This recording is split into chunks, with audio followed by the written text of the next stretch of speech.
Spinoza considérait les concepts d'attribut et de mode comme des bases philosophiques importantes. L'attribut désigne la manière essentielle dont Dieu, ou la nature, se manifeste. Les principaux attributs que l'homme peut comprendre sont l'étendue, c'est-à-dire la matière, le corps, etc. et la pensée, c'est-à-dire l'esprit ou les idées. Ces attributs sont indépendants les uns des autres et, à l'intérieur de chaque domaine, apparaissent divers modes, ou formes concrètes d'existence. Par exemple, le corps de chaque personne et les pensées ou sentiments de chacun sont des modes individuels.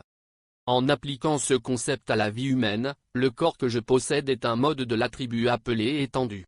La taille ou la santé de mon corps ne devient finie qu'en comparaison avec un autre corps, c'est-à-dire avec un autre mode du même attribut. Ainsi, mes limites physiques n'acquièrent de sens qu'en relation avec d'autres corps.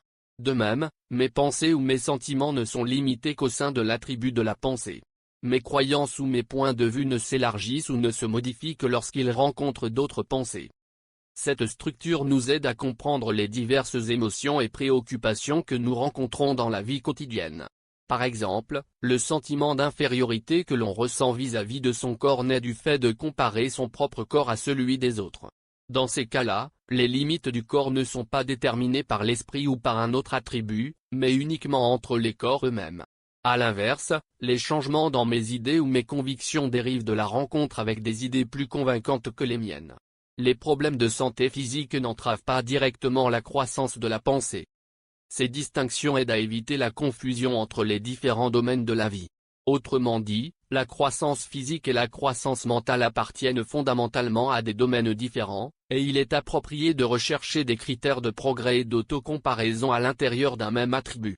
Par exemple, si l'on souhaite renforcer son corps, il faut employer des moyens physiques tels que l'exercice ou l'alimentation. Si l'on veut élargir ses pensées ou ses convictions, le mieux est de lire des livres ou de dialoguer afin de rencontrer une plus grande diversité d'idées. En fin de compte, les concepts de mode et d'attribut chez Spinoza suggèrent que, pour comprendre, respecter et évoluer dans sa propre vie, il faut expérimenter activement et faire des efforts au sein de chacun de ces attributs et de leurs différents modes.